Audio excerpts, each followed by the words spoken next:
Olá, amigos, sejam bem-vindos a mais um vídeo do meu canal. Eu sou o Lucas Knipe, né?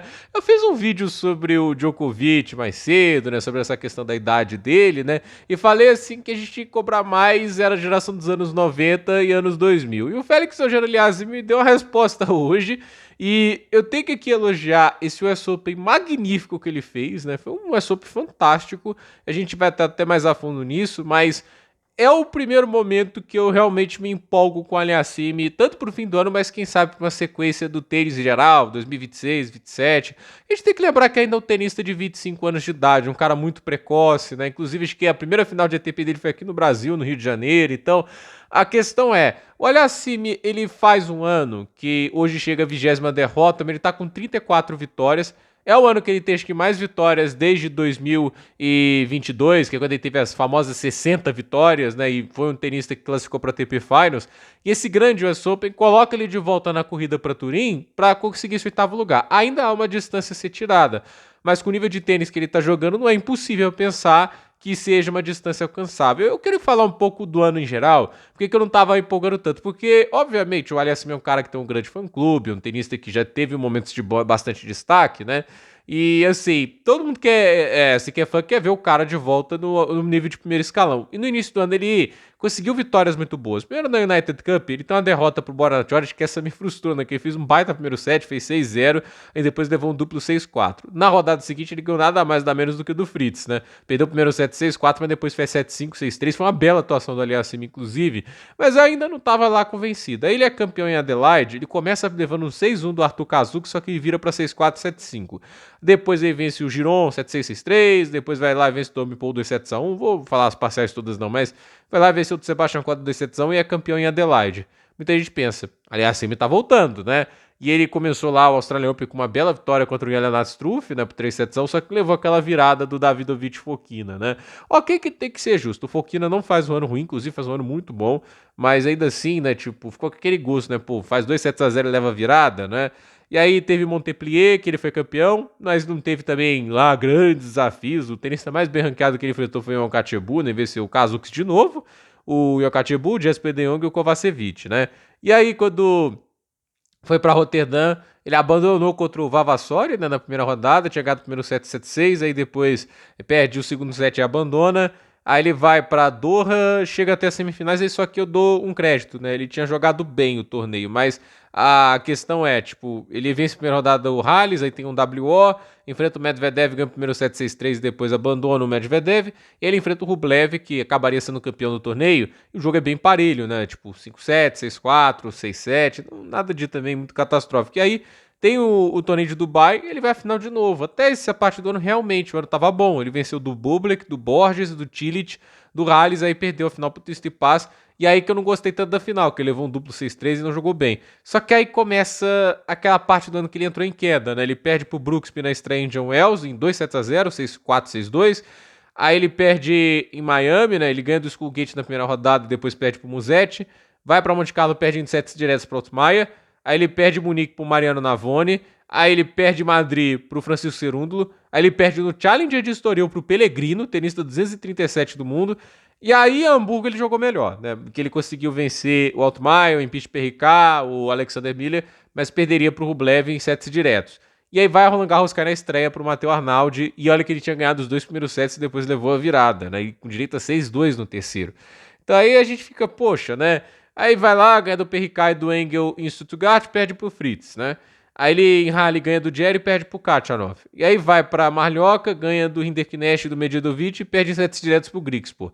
Em Wimbledon ganha do Duckworth, mas depois perde pro Struff. E em Canadá, perdeu pro Marojan logo na primeira rodada. Mesmo que eu falei desse jogo, cara, a atuação dele contra o Marojan foi bem aquém.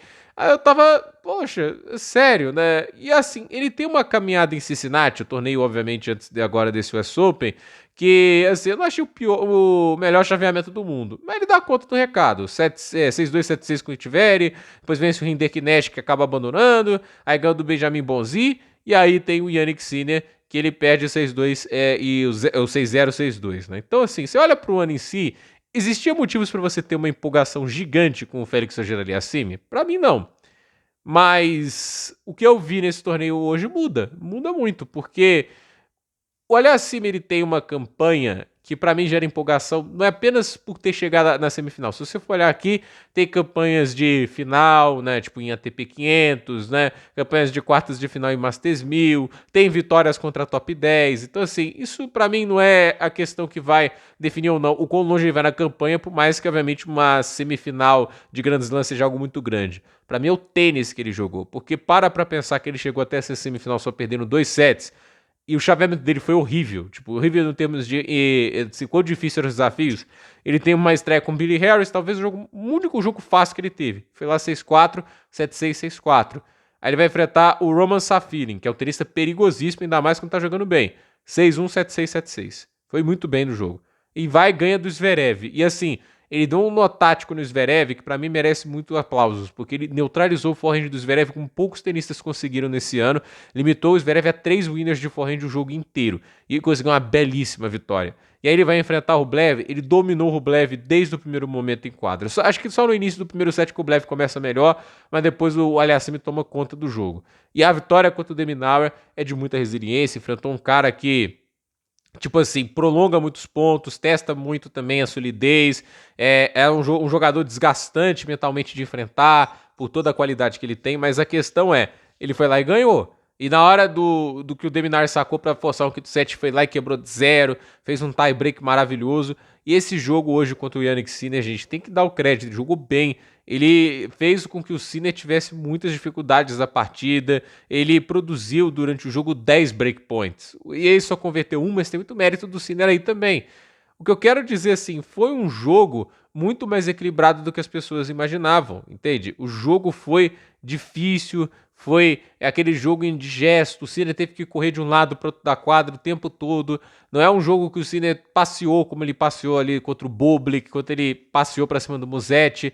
Ele teve que ficar quase 3 horas e meia em quadra, em pancadaria franca no fundo de quadra, e em vários momentos perdendo muitos pontos, tendo que ficar salvando o breakpoint. Então tem muita coisa positiva para tirar do Aliassime nesse jogo. O quanto que o forehand dele, que assim, muita gente fala que às vezes é muito fofo e tudo isso, machucou uma barbaridade, não só hoje, como foi contra o de Minaur, como foi contra o Rublev, contra o Zverev principalmente.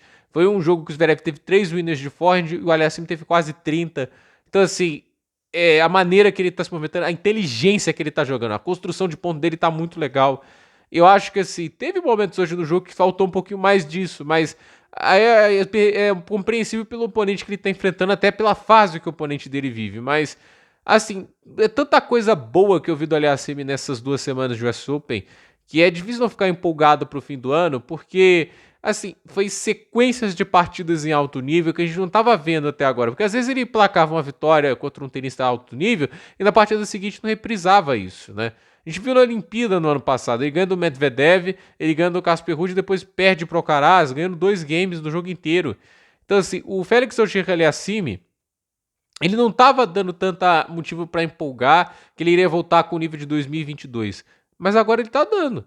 E quem sabe a gente não veja uma versão até melhor do que a de 2022, porque ganhou 60 vitórias, mas perdeu 27, né? Então, assim, eu quero ver muito esse cara competitivo de novo, por um simples motivo. Ele é o cara que eu mais confio desses daí que surgiram um pouco mais antes. Eu sei que agora vai ter Draper, tem o Musetti, tem esses garotos novos aí como o Menzik e o João Fonseca.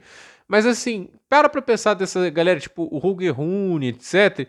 Cara, eu mais confio para bater de frente com o Alcaraz e o Sinner é o Aliassime, porque mentalmente ele leva o jogo muito mais a sério, de maneira muito profissional. É um cara que, assim, tipo, ele fez muitos esforços para crescer de nível, quando ele até muitos podem considerar erro, né, aquela passagem do Tony Nadal, mas é um cara que quer porque quer, ela tá lá em cima, entende, né? Tipo, esses momentos difíceis ele nunca parou de acreditar, ele nunca largou o osso. E olha aí, o cara tá agora no top 10 para corrida para Turim. Ele tá em número 13 do mundo de novo, é o melhor ranking dele desde a queda que ele teve. Então assim, é legal ver que ele conseguiu, assim, emplacar um grande torneio. E olha só, ele tá hoje em 2.705 pontos na corrida para Turim, é o número 10 dela, e ele tá ali a um pouco mais de 300 pontos atrás do Musetti, mas dá para alcançar. Não é improvável imaginar que o Aliassime vai lá, vai que ele ganha um ATP 500, vai que ele faz uma grande campanha em Masters 1000.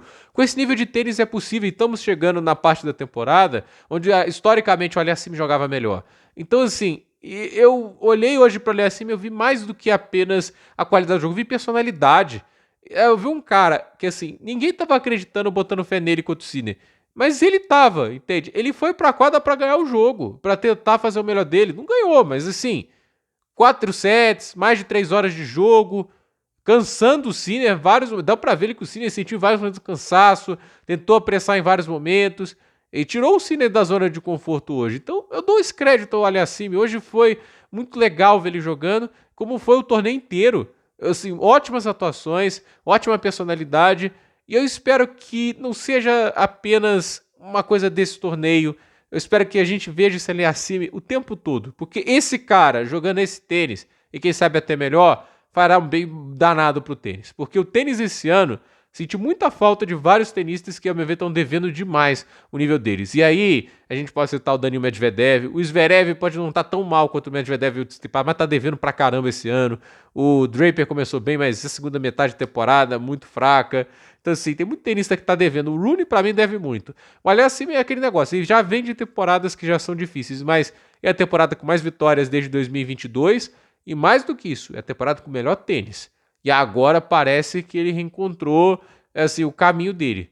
Eu espero, eu torço muito por isso. Porque, como eu disse, um Aliassime jogando bem faz bem ao tênis. Porque o tênis não pode ser um esporte de 2 nomes apenas. Sempre vai ter nomes dominando. Mas só 2, essa previsibilidade para ver quem vai para a final, agora está sendo toda a final Alcaraz e Sinner, né? Tem que ter mais gente no bolo, né? E não dá, como eu já disse aqui, não dá pra exigir que um idoso de 38 anos, no tênis isso é idoso, né, como é o Djokovic, vá lá e seja o maior obstáculo, né? Eu acho que, assim, é legal que hoje a maior ameaça para um Sinner Alcaraz perder foi o Aliassime, e é o que eu espero desses caras. Esses caras são bons, esses caras sabem jogar tênis, Aliassime, Draper, Musetti, eles têm bola para ganhar desses caras. Óbvio que, assim, não são favoritos, né? Os outros estão melhores, estão uma prateleira acima, mas eu não acredito em invencibilidade de ninguém. Ninguém é invencível, não à toa. O Alcaraz já perdeu esse ano, o Sinner também. São os caras com mais vitórias, com melhor proveito. São os melhores. Mas para mim ninguém é invencível. Então, tomara que a gente veja um sinal de reação desses caras. Mas eu fico muito feliz que o Aliassime, nesse torneio, tenha dado um grande sinal de reação e que mostra que o tênis ainda tá ali. Ele tem qualidade para jogar no primeiro escalão ainda. No mínimo é o que o US Open fala. O Aliassime competitivo, o Aliassime que pode bater de frente com os melhores ainda existe e ele esteve em quadra nessas últimas 2 semanas. Então, gente, por esse vídeo é isso. Dúvida nos comentários, deixe seu like, se inscreva no canal, compartilhe esse vídeo e até o próximo vídeo.